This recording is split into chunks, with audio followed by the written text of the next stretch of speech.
मैं दोनों बात करके गया है, मेरे तो कोई दुश्मन आएगी नहीं है किसी से। एक बाप का दर्द है, आप रो रहे हैं बेइंतहा यहाँ बैठे हुए। अभी रिश्ता करा था मैंने तो 15 दिन। माहौल में पूरे फोर्स भरा गया, वहाँ जो हत्या हो गई कैसे हो गई?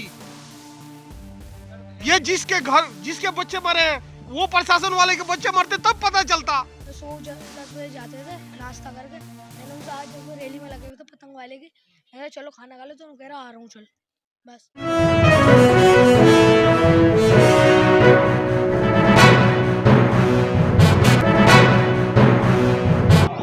दोस्तों जो तस्वीर हमने आपको दिखाई है मुस्तफाबाद से, आपको बता दें संजय चौक पर जिस एक नौजवान का कसरेआम कत्ल कर दिया गया चाकू मारकर, उनके हम घर पर पहुंचे हैं और जानने की कोशिश करेंगे उनके वालिद साहब से आखिर क्या पूरा मामला था और क्या कुछ हुआ है, क्या वही बता पाएंगे कि क्या है पूरी वजह। मेरे लड़के को पता चला जी, मैं तो यहाँ पे था भी नहीं, मैं तो बाहर गया हुआ था। घर से फोन गया कि हमारे भाई के छुरी मार दी किसी ने। बस जितना पता चला मुझे, मेरे लड़कों को पता है, मुझे कोई पता नहीं है साहब। मेरा लड़का तो गाड़ी चलाने गया था, सुबह से 10 बजे गया, खाना खा के नाश्ता करके वो इधर को गया, मैं दोनों बात करके गया है, मेरे तो कोई दुश्मन आएगी नहीं है किसी से। एक बाप का दर्द है, आप रो रहे हैं बेइंतहा यहाँ बैठे हुए। अभी रिश्ता करा था मैंने तो 15 दिन। एक महीना हुआ। पुलिस ने क्या कुछ कहा? अभी आपकी बात हुई है पुलिस से आई हो जो है वो केस में? अभी किसी की मेरी कोई बात नहीं हुई साहब। अच्छा, फोटो लेकर गए लड़के का। ये एड्रेस कौन सा लगता है, क्या कहते हैं ये इलाका कौन, ये जो लगता है जगह मुस्तफाबाद का? राजीव नगर, राजीव गांधी नगर मुस्तफाबाद, न्यू मुस्तफाबाद। किसी से कोई रंजिश हो, किसी से कोई? हमारी कोई रंजिश नहीं जी किसी से, कोई किसी तरह की रंजिश नहीं, किसी तरह की कोई रंजिश नहीं हमारी जी नहीं। कितने बजे की ये घटना थी? होगी 5 बजे की या 4 बजे की, जितने की भी हो। मेरे मैं तो बाहर था। वो लोग थे, अभी किसी को कुछ पता चल पाया हो थोड़ा बहुत? मुझे कोई पता नहीं लगा जी अभी।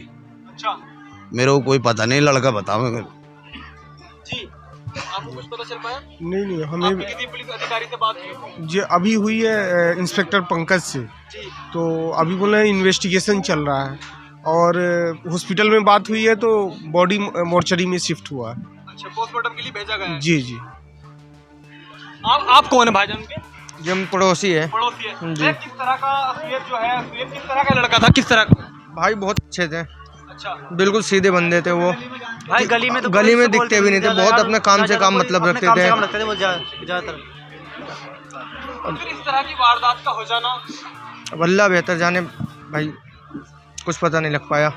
आज ही पता लगा, हमें 4-5 बजे के करीब आज पता लगा। अच्छा। ये खालू गए थे, बागपत गए थे अपने किसी काम से, इन्हें भी बाद में पता लगा। दोस्तों अभी जो बता उनके वालिद साहब से जो हमारी बात हुई है, बता रहे हैं कि बहुत ही अच्छा लड़का था, आधे तो गली में जानते भी नहीं है। सुएब और बुरा नाम बताया जा रहा है, बैटरी रिक्शा चलाता था। तो फिर इस बात का, जब बैटरी रिक्शा कितने टाइम से हजरत वो बैटरी रिक्शा चलाते थे आपके लड़के? बहुत टाइम से चलाता था हमारा लड़का, तो बहुत साल से, कम से कम 12 साल से चलाता था, 14 से। किसी ऐप में कुछ यारो दोस्त ऐसी संगत हो, कुछ बैठना? मेरा बच्चा तो कभी कोई सा बीड़ी भी नहीं पीता अच्छा जी, कोई ऐब नहीं था मेरे लड़के में। अभी 1 महीना पहले मैंने रिश्ता किया उसका 1 महीने पहले जी। थाना दयालपुर लगता है। अभी बात हुई है, अभी जो है पोस्टमार्टम के लिए भेज दिया गया है। अजी क्या कोई और जानता हो? पड़ोसी हो आप? भाई पड़ोसी हम। कितनी उम्र होगी लड़के की? भाई 22 साल 23 साल। 22 हाँ। 22 साल है। 22 साल है 22 साल जी। ये वालिद हैं उनके जो बैठे हुए हैं, जिसकी हत्या कर दी गई है। 22 साल का एक नौजवान जो कह रहे हैं बैटरी रिक्शा चलाता है इनका लड़का काफ़ी साल से। और देखिए सोचने की बात है दोस्तों, दिल्ली इलेक्शन 2 दिन बाद दिल्ली इलेक्शन है। जी हाँ, दिल्ली के अंदर, और दिल्ली हाई अलर्ट पर है। और ये देखिए पुलिस के कार्यकाल पे भी सवाल खड़े होते हैं। ऐसे तो पूरे मुस्तफाबाद के अंदर पुलिस ही पुलिस है, तो फिर इस तरह का वारदात का हो जाना ये सवाल नहीं खड़े करता? बताइए जरा, पीछे को ये थोड़े से। क्या इस दिल्ली जो है इस टाइम जो है हाई मोड पर है, जगह जगह पुलिस चेकिंग कर रही है, पुलिस की नजरें हैं। और ये जो इलाका आता है रेड जोन में आता है नॉर्थ दिल्ली का वैसे भी, और संजय चौक पर तो ये मामला आम से हो गया है। वो देख रहे हैं हम, कभी मुस्तफाबाद में कभी ना कभी हो जाता है कुछ ना कुछ। देखो यहाँ अब आजकल तो क्राइम तो बढ़ ही रहे हैं, सबको पता है, और आए दिन कुछ ना कुछ यहाँ वारदातें होती रहती हैं। पुलिस प्रशासन बिल्कुल आंख बंद करके रहता है, कुछ कार्रवाई नहीं हो पाती है। ये जो भी कुछ होता है सबको मालूम होता है, लेकिन कोई कुछ कर नहीं पाता। तो क्या कुछ लग रहा है आपको, क्या वजह हो सकती है? अब वजह तो भाई वो लड़का ही बता सकता था जो चला गया इस दुनिया से। उसके पास ना तो कोई था, अगर होता तो वजह कोई बताते भी। अब तो वही दुनिया से चला गया, वही बता सकता था क्या था। बाकी जो गली वाले बता रहे हैं, वो लड़का इतना बढ़िया था, वो अपने काम से काम रखता था, किसी से कोई मतलब नहीं था। वो सुबह उठ के अपना काम पे जाता था और रात को अपने घर आता था काम करने के बाद। और बता रहे वालिद साहब के रिश्ता भी हुआ अभी? हाँ, अभी 20-22 दिन बता रहे हैं, जैसे हम लोगों को सुनने को मिला 1 महीना हुआ उसके रिश्ते को हुए अभी। क्या वजह है दोस्तों, क्या वजह है? एक लड़का जो बैटरी रिक्शा चलाता है, बैटरी रिक्शा चालक है, 1 महीना हुआ है वालिद साहब बता रहे रिश्ता हुए हुए, और उसको जो अभी हमें एक लड़का खड़ा हुआ बता रहा था, वहाँ पब्लिक बता रही है संजय चौक पर जो मौजूद है, कि जो उन्होंने कैमरे में देखा है कि एक कार से कुछ लोग आते हैं जिन्होंने नकाब पोश थे और बैटरी रिक्शा उनका रुकवाते हैं और चाकू से हमला कर देते हैं ताबड़तोड़।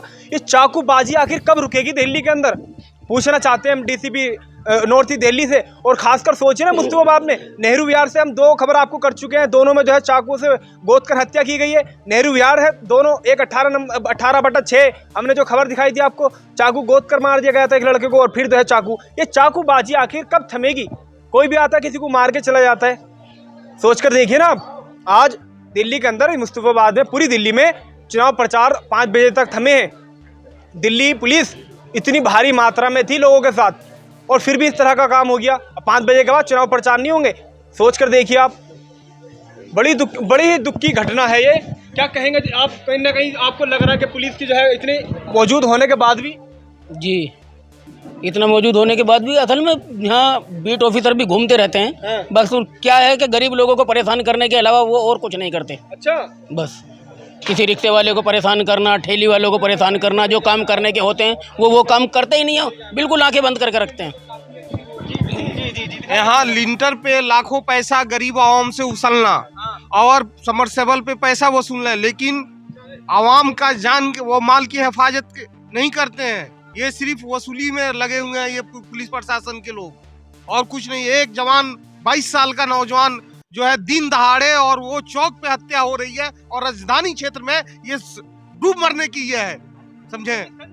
वो संजय चौक पे ये पुलिस प्रशासन के ये बताइए दिन दहाड़े ये कैसे हो गया? इसका जवाबदेह कौन होगा? ये 22 साल का नौजवान जिसकी अभी रिश्ता हुई है, ये कौन वापस करेगा? ये इनको सिर्फ रिश्वत खाना है, बिल्डिंगों पे पैसे लेने हैं, लोगों से रेहड़ी पटरी वालों से पैसे लेने हैं, समरसेबल पे लाखों रुपए यहाँ वसूले जाते हैं। क्या हम जानवर हैं? हम इंसान नहीं है? हमारे खून पसी, हमारा खून में खून नहीं है? हम मर जाएं अफसोस है। अब बताइए, इस माहौल में इस पूरे फोर्स भरा गया, वहां जो हत्या हो गई कैसे हो गई? ये जिसके बच्चे मरे हैं, वो प्रशासन वाले के बच्चे मरते तब पता चलता। इस बात का आप टैक्स पेयर के पैसे से जो सैलरी पा रहे हैं और लोगों के जिंदगियों का हिफाजत नहीं कर पाते हैं, कैसे लोगों को इस इलेक्शन में भी विश्वास रहे? जब जीवन सुरक्षित नहीं है तो इलेक्शन को कैसे सुरक्षित रखें? ये वारदात जब हुई है, जब ये सारा ट्रैफिक निकल रहा था, इन लोगों का जमेला निकल रहा था, संजय चौक का पूरा वारदात इधर आ गई। पुलिस प्रशासन सारा पीछे है, सारा पुलिस प्रशासन उस टाइम मौजूद भी है। इस टाइम पर इन लोगों को वारदात का पता नहीं लगता। ये पुलिस प्रशासन की नाकामी है या नहीं है? अभी किसी का मकान टूट रहा हो तो पुलिस वाले फौरन 5 मिनट में आ जाएंगे, रात को 2 बज रहे हो 1 बज रहा हो। किसी का समरसेबल कूद रहा हो तो पैसे लेने फौरन आ जाएंगे, कभी भी हो। उन लोगों को ये पता लग जाता वो वारदात चौराहे पे हो रही है, वो पता नहीं लगती। ये जो बच्चा गया है 22 साल का, हमारे साथ का खेला कूदा हुआ है, इस गली में रहने वाला, हमारे पड़ोसी है। तो ये इस बच्चे के साथ घटना हुई है, तो इसका कौन है जिम्मेदार? प्रशासन है, कौन है? ये सारी प्रशासन की नाकामियां हैं और किसी की नहीं है। संजय चौक पर जहाँ चारों तरफ से वो रैलियां निकल रही हैं, पूरा मशहूर है। और ये वारदात 11-12 हो चुकी हैं अब तक, 1-1.5 महीने के अंदर। 1-1.5 महीने के अंदर 11-12 वारदात हो चुके हैं इस इलाके में। वो रैली में रिक्शा चलाने वाला आदमी है, रैली में रिक्शा चलाया आज उसने, उसके साथ ये वारदात हुई। कोई बात ही नहीं करता, बस पुलिस वाले फोटो ले गए उसका बच्चे का। अब जब वो बताएंगे वारदात क्या है क्या नहीं है, कैमरा चेक करेंगे क्या है क्या नहीं है, वहाँ कोई बोलने को तैयार नहीं है, कोई बताने को तो नहीं है, सबको डर है, सबको खौफ है, डर है, जो बोलेगा वो जाएगा, ये बात है। अच्छा लड़का था, बहुत शरीफ लड़का था। हाँ, ये खड़े होते हैं, ये घर, ये जो है मृतक नौजवान जिसका नाम शोएब बताया जा रहा है, और ये उनका घर है। और सोच कर देखिए, जो लड़का बैटरी रिक्शा चलाता हो, सुबह को जाता हो, शाम को आता हो, और उसको मोहल्ले वाले कह रहे हैं आधे लोग तो जानते भी नहीं थे, काम में इतना बिजी रहता था। हाँ, हमारे भाई थे वो, तो रात को सुबह को जाते थे 10 बजे नाश्ता पानी करके। आज वो आप कौन हो? उनका छोटा भाई है हम। छोटा भाई है। हाँ, तो जैसे कि आपको तो पता होगा कि मतलब कि कैसे मिजाज थे, क्या किसी में यारी दोस्ती, कुछ इस तरह के लड़के वे तो चुपचाप जाते थे, उन्हें कोई गली में जानता भी नहीं था। अच्छा, वे सुबह 10 बजे जाते थे नाश्ता करके। मैंने उनसे आज जब वो रैली में लगे हुए थे पतंग वाले की, मैंने कहा चलो खाना खा लो, तो उन्होंने कह रहा आ रहा हूँ चल, बस। कुछ पता चल पाया कि कौन है? नहीं। बात चली नहीं। चलिए, तो हम इतना ही कहेंगे, आपसे दिखाते रहते हैं तस्वीरें आपको। और ये माँ बाप का ही फर्ज बनता है और यार दोस्त का ही बनता है जो उनके साथ में रहते हैं कि आप बताइए उन्हें कि आखिर उनके पास इस तरह के जो है छुरी, ये कुछ बताना चाह रहे हैं। भाई देखिए क्या कहना चाह रहे हैं आप? भाई जी वो लड़का इतना बढ़िया था, गली में आज तक कोई भी हरकत या कोई भी बात हमने नहीं सुनी उनकी। बहुत टाइम से बैटरी से चला रहे हैं, किसी फन में नहीं है, किसी ऐप में नहीं है, सुबह जाना शाम को आना। आप क्या करते हैं? मैं टेल पत्थर का काम करता हूँ जी। दोस्त है आप? जी भाई है, दोस्त भी है, भाई भी है, किसी फन में नहीं है, किसी भी कुछ भी। पूरी गली आधी जानती है, आधी नहीं जानती। इस तरह का लड़का था, किसी ऐप में नहीं, किसी नशे में नहीं, कुछ नहीं, नहीं कुछ नहीं करता था। बड़ी दुख का मुकाम है दोस्तों। सोच कर देखिए, यहाँ जो है लड़का बता रहे कोई नशा नहीं करता था, किसी ऐप में नहीं था, और इस तरह से हत्या कर देना। पहले नेहरू विहार का हमने आपको दिखाया, चाकू गोद कर हत्या कर दी गई, और अब इस नौजवान की जो है चाकू गोद कर हत्या कर दी गई। वहाँ लोग मौजूद थे, वो बता रहे हैं कि उंगली तक काट दी गई है, कैमरे में वीडियोस आई गई है, वीडियोस वायरल हो रही है, दबा के लहू लोहान होकर लड़का पड़ा है। कोई बता रहे हैं कार सवार कुछ आए थे नकाबपोश, वो उतरते हैं और वो चाकू से उसके ऊपर हमला कर देते हैं। फिलहाल अपने साथ जो है पुलिस दीवार लेकर गई है, वीडियोस रिकॉर्डिंग लेकर गई है निकाल के पूरा। ये छानबीन के बाद ही पोस्टमार्टम के लिए फिलहाल बॉडी को भेज दिया गया, रेफर कर दिया गया है हॉस्पिटल। अब वो पोस्टमार्टम होगा, रिपोर्ट आएगी, पुलिस रिपोर्ट सौंपेगी कि जी ये हुआ है, और फिर जो है कातिल गिरफ्तार हो जाएंगे। वही नाबालिग होते हैं, वही 3-4 महीने बाद, 6 महीने बाद वो सजा काट कर आ जाते हैं, और फिर वैसे का वैसा ही सिलसिला शुरू हो जाता है। बात ये उठती है, सवाल ये है दोस्तों सबसे बड़ा, कि दिल्ली राजधानी में 2 दिन बाद इलेक्शन होने, जी हाँ सही सुना आपने, इलेक्शन होने, और पूरी दिल्ली के अंदर होने, कोई खाली नॉर्थ दिल्ली में नहीं होने, पूरी दिल्ली के अंदर होने, और इतने बड़े स्थल पर इलेक्शन होने कि दिल्ली का सीएम पता चलेगा कौन बनेगा, कौन नहीं, कौन दिल्ली की कुर्सी संभालेगा। और दिल्ली पुलिस चप्पे चप्पे पे तैनात है, चप्पे चप्पे पर पुलिस लगी हुई है, आपको बता दें। जी हाँ, क्योंकि इलेक्शन का टाइम है, हर नेतागण हो, और ये सीट तो वैसे भी हॉट सीट बनी हुई है मुस्तफाबाद। ताहिर हुसैन जो दिल्ली दंगों में बंद है, आपको बता दें उनके साथ इतनी फोर्सेस आती है जाती है, फिर भी इस तरह की घटनाएं हो जाना, वही मुस्तफाबाद में, कभी नेहरू विहार में। तो आप खासकर माँ बाप ये देखें, देखिए पुलिस तो करेगी अपना काम, लेकिन आपको भी जरूर देखना पड़ेगा, जो खासकर माँ बाप हैं, यार दोस्त हैं, कि आखिर उनके पास छुरी, तमंचे, चाकू आते कहाँ से हैं, आखिर उनके पास ये सब आ कहाँ से रहा है। इस बात को आप जरूर देखिए और बताइए अपने बच्चों को कि इन कामों से कोई फायदा नहीं है। आप किसी की जान लेना कोई छोटी बात नहीं है। एक बच्चे की जान चली गई, जिसका 1 महीने पहले पिताजी ने, उनके बाप ने रिश्ता किया है, और उसको चाकू गोद कर मार दिया गया, कितना आम हो गया है। तो खासकर हमारी दिल्ली पुलिस से रिक्वेस्ट है कि ऐसे लोगों को चिन्हित करके उनके ऊपर कड़ी कार्रवाई की जाए। जी हाँ, जल्द से जल्द ऐसे लोगों को पकड़ा जाए। तक चलता रहेगा उत्तर पूर्वी दिल्ली में, ऐसे कब तक चलता रहेगा। फिलहाल आप सब हमारे साथ उत्तर पूर्वी जिले से इस खबर पर जुड़े, आप सभी का बहुत बहुत शुक्रिया। आप देख रहे थे बेबाक हिंदुस्तान, मैं था आपके साथ शोएब इदरीसी।